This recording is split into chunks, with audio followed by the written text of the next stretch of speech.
अस्सलाम वालेकुम। नेक्स्ट हमारे पास है defects of Rutherford atomic model. जो प्रीवियस हमारा लेक्चर था उसमें ये थोड़ा सा मिसिंग था, करप्शन की वजह से जो है हमने उसको कंप्लीट नहीं किया था। बहरहाल वो कहते हैं defects of Rutherford atomic model according to classical theory of radiation electron being the charge particles should release or emit energy continuously. कहते हैं क्लासिकल थ्योरी ऑफ रेडिएशंस के हिसाब से इलेक्ट्रॉन क्योंकि चार्ज पार्टिकल्स हैं तो उनको मुसलसल एनर्जी रिलीज़ यानी कि एमिट करनी चाहिए and they should ultimately fall in the nucleus. और एक वक्त ऐसा आएगा कि जो है उसकी एनर्जी कम होते होते इलेक्ट्रॉन जो है वो न्यूक्लियस के अंदर फॉल कर जाएगा। वो कहते हैं कि स्टार्ट में उसने ये कहा although Rutherford's experiment proved that the plum pudding model of an atom was not correct yet it has that following defects। वो कहता है कि अगरचे रदरफोर्ड ने प्लम पुडिंग थ्योरी को गलत साबित किया लेकिन उसके साथ साथ उसके अपने मॉडल के अंदर भी कुछ डिफेक्ट्स जो है वो ज़ाहिर हुए, अपेयर हुए। क्योंकि वो कहते हैं क्लासिकल थ्योरी ऑफ रेडिएशंस के हिसाब से क्योंकि इलेक्ट्रॉन चार्ज पार्टिकल्स हैं तो उनको मुसलसल एनर्जी खारिज करनी चाहिए और एक वक्त ऐसा आएगा कि वो एनर्जी खारिज करते करते उनकी एनर्जी कम होते होते वो न्यूक्लियस के अंदर क्या कर जाएगा, फॉल कर जाएगा। तो उसके बाद वो कहते हैं if the electrons emit energy continuously they should form a continuous spectrum. अगर इलेक्ट्रॉन मुसलसल एनर्जी खारिज करते हैं तो उनको कॉन्टीन्यूस स्पेक्ट्रम बनाना चाहिए, लेकिन वो तो लाइन स्पेक्ट्रम बनाते हैं। तो इससे जो है ये ज़ाहिर हुआ कि रदरफोर्ड का एटॉमिक मॉडल था उसके अंदर कुछ डिफेक्ट्स थे, मीन सारे का सारा गलत नहीं था लेकिन उसके अंदर भी ये जो है कुछ पॉइंट्स जो है वो क्या थे, फॉल्टी थे। अब वो कहता है कि क्वेश्चन आपसे जो पूछा जाएगा वो पूछा जाएगा right on the defects of Rutherford atomic model. वैसे तो उस कंप्लीट लॉन्ग के साथ भी इसको लिखा जाता है लेकिन अलहदा से भी क्वेश्चन पूछा जाता है क्योंकि ये वेरी इंपॉर्टेंट शॉर्ट क्वेश्चन है। इसमें ये आपको 2 पॉइंट्स आने चाहिए। सेकंड था इसमें if the electrons emit energy continuously, अगर इलेक्ट्रॉन मुसलसल एनर्जी खारिज करते हैं तो इनको कॉन्टीन्यूस स्पेक्ट्रम बनाना चाहिए, but in fact they form the line spectrum. लेकिन ये क्या बनाते हैं, लाइन स्पेक्ट्रम। कॉन्टीन्यूस स्पेक्ट्रम के अंदर सारे के सारे कलर्स की वेवलेंथ होती है रेड से लेकर वायलेट तक, लेकिन जो लाइन स्पेक्ट्रम है क्योंकि दोनों इलेक्ट्रोमैग्नेटिक स्पेक्ट्रम की टाइप्स हैं, कहते हैं एक ऐसा इमिशन स्पेक्ट्रम है जिसके अंदर जो है सेपरेट लाइंस होती हैं, मींस कुछ वेवलेंथ की जो है वो लाइंस मौजूद होती हैं। अब नेक्स्ट हमारे पास है, क्योंकि हमारा टॉपिक तो वैसे यहाँ से स्टार्ट होना था लेकिन वो मिसिंग था, हमने उसको भी देख लिया। लेक्चर नंबर हमारे पास ये बनेगा 4, Bohr's atomic theory. Bohr atomic theory keeping in view the defects of Rutherford atomic model. वो कहते हैं रदरफोर्ड के एटॉमिक मॉडल के डिफेक्ट्स को जहन में रखते हुए नील बोहर ने एक दूसरी यानी कि एक और थ्योरी पेश की 1913 में। उसने अपनी थ्योरी की बुनियाद बनाया था मैक्स प्लांक्स की क्वांटम थ्योरी को। The quantum theory of Max Planck's was used as a foundation for this model. Means जो नील बोहर का अपना मॉडल था जो उसने रदरफोर्ड के एटॉमिक मॉडल के डिफेक्ट्स को रिमूव करने के लिए उसके लिए उसने जो मॉडल अपना पेश किया था, उसने अपनी इस थ्योरी की बुनियाद किसी और की थ्योरी पे रखी थी। किसकी? मैक्स प्लांक्स की क्वांटम थ्योरी पर। उसने कैसे डिफ़ाइन किया? बोहर के अकॉर्डिंग जो है वो जो डेफिनेशन थी वो कहता है कि according to Bohr's model revolving electron in an atom does not absorb or energy continuously. उसने कहा कि एक जो रिवॉल्विंग इलेक्ट्रॉन होता है वो मुसलसल ना ही एनर्जी एब्जॉर्ब करता है और ना ही एनर्जी वो क्या करता है, एमिट करता है। The energy of a revolving electron is quantize. उसने कहा रिवॉल्विंग इलेक्ट्रॉन की जो एनर्जी है वो क्या है, क्वांटाइज्ड है, मीन फिक्स है। As it revolves only in the orbits of a fix energy. वो कहता है कि जो रिवॉल्विंग इलेक्ट्रॉन होगा उसकी एनर्जी फ़िक्स होगी अगर वो अपने ऑर्बिट के अंदर ही रहेगा, अपने फ़िक्स ऑर्बिट के अंदर ही रिवॉल्व करेगा, जिनको हम एनर्जी लेवल्स का नाम भी देते हैं। उसके अकॉर्डिंग जिन फ़िक्स ऑर्बिट और फिक्स एनर्जी के साथ इलेक्ट्रॉन जिन यानी कि ऑर्बिट्स के अंदर रिवॉल्व करते हैं उनको हम एनर्जी लेवल्स का नाम भी देते हैं। उसने कहा इलेक्ट्रॉन मुसलसल एनर्जी ना ही खारिज करेगा ना ही जज्ब करेगा, बल्कि वो एक क्वांटाइज एनर्जी के साथ अपने फिक्स ऑर्बिट के अंदर रहेगा, जिसके लिए हमने एक वर्ड स्पेसिफिक यूज़ किया है क्वांटाइज्ड का। इसका नाम वर्ड यूज़ किया है क्वांटाइज्ड का। According to the Bohr's model, revolving electron in an atom does not absorb और emit energy continuously. The energy of a revolving electron is quantized as it revolves only in the orbits of a fixed energy। अगर वो अपने fix orbit के अंदर रहेगा तब तो उसकी एनर्जी भी क्वांटाइज रहेगी रिवॉल्विंग इलेक्ट्रॉन की। शर्त यह है कि उसका ऑर्बिट जो है वो क्या होना चाहिए, फिक्स होना चाहिए। अगर वो अपने ऑर्बिट को जो है वो चेंज करता है तब उसकी एनर्जी जो है वो एमिट या रिलीज़ हो सकती है। आया कि वो लोअर से हायर ऑर्बिट की जानिब जा रहा है या हायर से लोअर ऑर्बिट की जानिब आ रहा है। तो वो जिन फिक्स ऑर्बिट के अंदर ऑर्बिट्स के अंदर इलेक्ट्रॉन जो है वो रिवॉल्व करता है, उनको हम नाम देते हैं एनर्जी लेवल्स का। यानी कि बोहर के अकॉर्डिंग हम उनको क्या कहेंगे, एनर्जी लेवल्स। अब हमारे पास उसकी कुछ पास्टुलेट्स हैं, डायग्राम भी हमारे पास यहाँ पे बनी हुई है।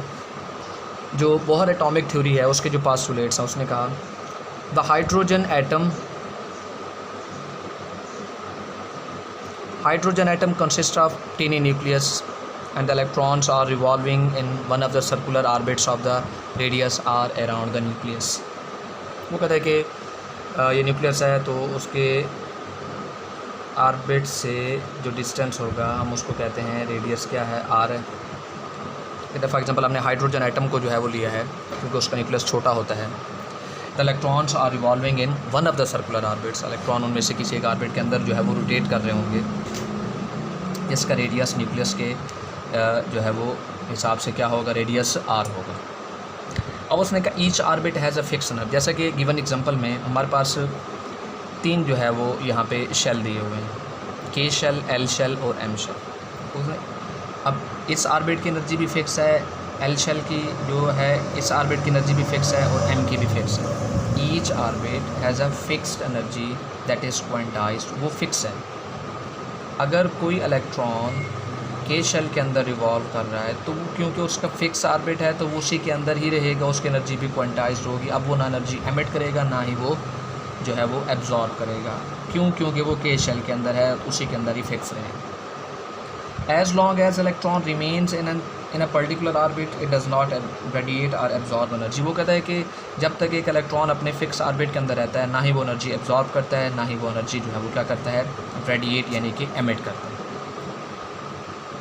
ठीक है, ये उस वक्त होगा, मीन्स एनर्जी रेडिएट या एब्जॉर्ब उस वक्त होगी जब वो अपना ऑर्बिट जो है वो शिफ्ट करता है। मीन्स वो जब जंप करता है, या वो लोअर से हायर या वो हायर से लोअर ऑर्बिट की तरफ, तब जाके अब उसका क्योंकि ऑर्बिट फिक्स नहीं रहा तो इस वजह से उसकी एनर्जी फिक्स नहीं रहेगी। अब वो एनर्जी जो है वो एमिट भी करेगा और रिलीज़ भी कर सकता है। वो तो डिपेंड करता है कि वो लोअर से हायर की तरफ गया या हायर से लोअर की तरफ।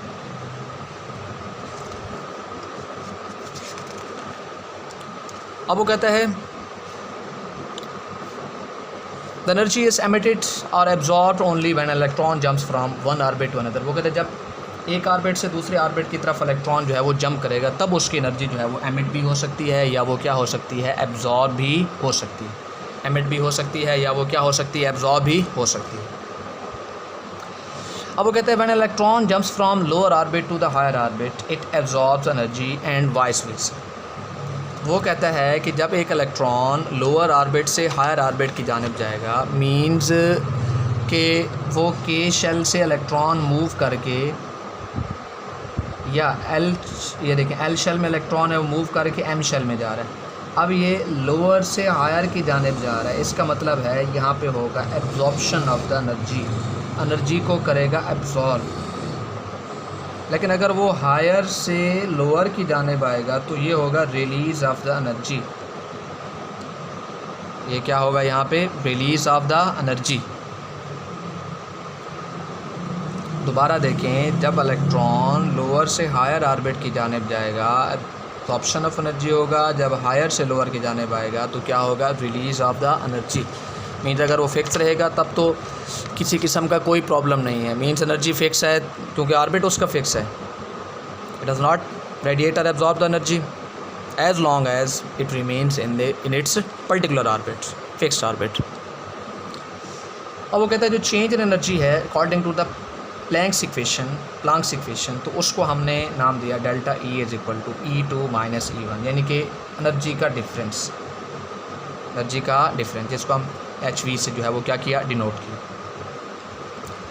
अगर H जो है वो प्लैंक्स कांस्टेंट है, जिसकी हमारे पास वैल्यू है 6.63 मल्टीप्लाई 10⁻⁻34 जॉल सेकेंड। 6.63 multiply 10⁻⁻34 जॉल second. अब वो कहता है कि delta E change in energy वो बराबर हमारे पास है HV के, ये हमारे पास प्लैंक्स कांस्टेंट है, और यहाँ पे इसको हमने डिनोट किया है किससे, फ्रीक्वेंसी से। कैसे डिनोट किया हमने इसको, फ्रीक्वेंसी से। अब वो कहता है electron can revolve only in the orbits of a fix angular momentum. वो कहता है इलेक्ट्रॉन जो हैं वो सिर्फ फिक्स एंगुलर मोमेंटम वाले ऑर्बिट के अंदर ही रोटेट करेंगे, और उनके एंगुलर मोमेंटम के लिए जो हमारे पास फार्मूला है वो कहते हैं MVR is equal to NH/2π। ये तो हो गया एंगुलर मोमेंटम। N का मतलब है क्वांटम नंबर 1 2 3, H तो हो गया प्लैंक्स कांस्टेंट, और 2π तो हमारे पास जो है वैल्यू हमें पता है, 2π का मतलब 3.14 से हम इसको क्या कर देंगे मल्टीप्लाई, तो 6.28 आ जाएगा। तो वो कहता है कि electron can revolve only in the orbit of a fix angular momentum. वो कहता है कि इलेक्ट्रॉन जो है वो फिक्स एंगुलर मोमेंटम वाले ऑर्बिट के अंदर ही रोटेट करेंगे, और उनका एंगुलर मोमेंटम के लिए जो हमने यहाँ पे इक्वेशन बताई है वो है MVR is equal to NH/2π। H Planck's constant है, जिसकी वैल्यू 6.63 मल्टीप्लाई 10⁻⁻34 जॉल सेकेंड। अब ये इसमें कहने का मतलब ये है, इस कंप्लीट टॉपिक में हमने ये पढ़ा कि इलेक्ट्रॉन्स कॉन्टीन्यूसली अपनी एनर्जी ना एमिट करते हैं ना ही एब्जॉर्ब करते हैं अगर वो अपने फ़िक्स ऑर्बिट के अंदर रहें, क्योंकि अगर उनका ऑर्बिट फिक्स होगा तो उस ऑर्बिट की एनर्जी भी क्वांटाइज्ड होगी, इलेक्ट्रॉन उसके अंदर ही रहेंगे।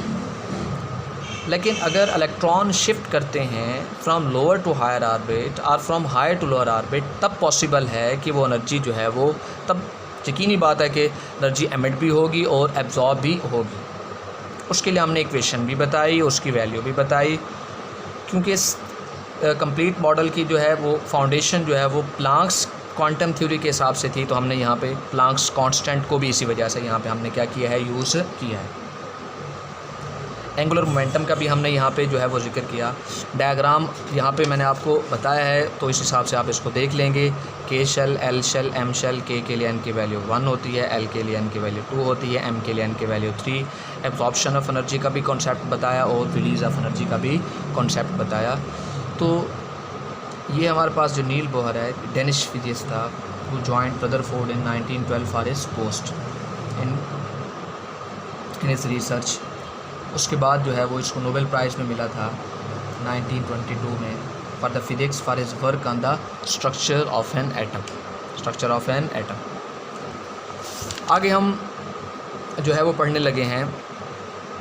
एक छोटा सा टॉपिक है यहाँ पे, इसको भी आप देख लें। वो कहते हैं जो लफ्ज़ क्वांटम है, इसका मतलब होता है fix energy. It is the smallest amount of energy that can be emitted or absorbed as electromagnetic radiations. Electromagnetic radiations के अकॉर्डिंग वो कहता है कि जो एनर्जी एमिट या एब्जॉर्ब होती है, उस स्मॉलेस्ट अमाउंट ऑफ एनर्जी को हम नाम क्या देते हैं, क्वांटम का, मीन्स फिक्स एनर्जी। वो कहते हैं जो लफ्ज़ क्वांटा होता है वो प्लूरल होता है किसका, क्वांटम। तो क्वांटम मीन्स फिक्स एनर्जी, जैसे quantized, quanta means fixed energy. तो मैक्स प्लैंक्स को जो है वो नोबेल प्राइज़ भी दिया गया था। व्हेन एंड वाई क्वेश्चन किया जाएगा, when and why Planck's awarded Nobel prize, तो आप कहेंगे 1918 Nobel prize in the physics was awarded to German physicist Max Planck for his work on the quantum theory. Quantum theory के ऊपर जो उसने work किया था उसके ऊपर उसको क्या मिला था, नोबेल प्राइज़ मिला था। ये आपसे शॉर्ट भी पूछा जा सकता है, ये भी क्वांटम वाला भी आपसे शॉर्ट पूछा जा सकता है। डिफरेंस के ऊपर आ जाए, हमारे पास डिफरेंस जो है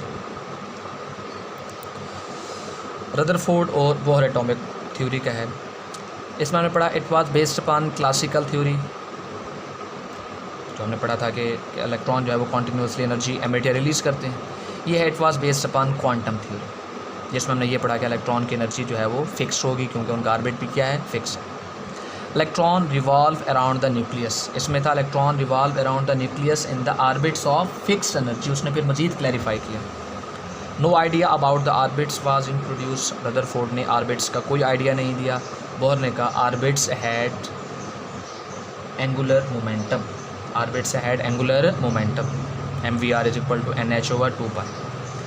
और रदरफोर्ड एटॉमिक थ्योरी के हिसाब से atom should produce continuous spectrum, और इसके हिसाब से क्या था, रदरफोर्ड बोहर के according atom should produce line spectrum. दोनों इमिशन स्पेक्ट्रम हैं, चाहे कॉन्टीन्यूअस स्पेक्ट्रम हो चाहे वो लाइन स्पेक्ट्रम हो, इलेक्ट्रोमैग्नेटिक जो है वो, ये स्पेक्ट्रम की जो है वो दोनों क्या हैं, टाइप्स हैं। रदरफोर्ड के अकॉर्डिंग एटम शुड कोलैप्स, क्योंकि वो एनर्जी कॉन्टीन्यूसली जो है वो रिलीज़ करेगा, और एनर्जी रिलीज़ करते करते एक वक्त ऐसा आएगा उसकी एनर्जी कम होते होते इलेक्ट्रॉन जो है वो न्यूक्लियस के अंदर फॉल कर जाएगा और कोलैप्स कर जाएगा। लेकिन बोहर एटॉमिक थ्योरी के अकॉर्डिंग जो है एटम शुड एग्जिस्ट, एटम जो है वो एग्जिस्ट करता है, एटम शुड एग्जिस्ट यानी कि एटम एग्जिस्ट करता है। अब इसमें it was based upon classical theory, it was based upon quantum theory. Electron revolve around the nucleus, electron revolve around the nucleus in the orbits of fixed energy. No idea about the orbits was introduce, orbits had angular moment. इसने orbit के बारे में कोई idea नहीं दिया, तो इन्होंने कहा orbits had angular moment. Atom should produce continuous spectrum, यहाँ पे है atom should produce line spectrum. Atom should collapse, atom collapse हो सकता है क्योंकि उसने कहा एनर्जी जो है वो कॉन्टीन्यूसली एमिट करता है, लेकिन यहाँ पे atom should exist, atom should exist. तो यहाँ पे हमारा लेक्चर नंबर जो है वो 4 जो है वो क्या हुआ है, कंप्लीट हुआ है। ओके, अल्लाह हाफिज़।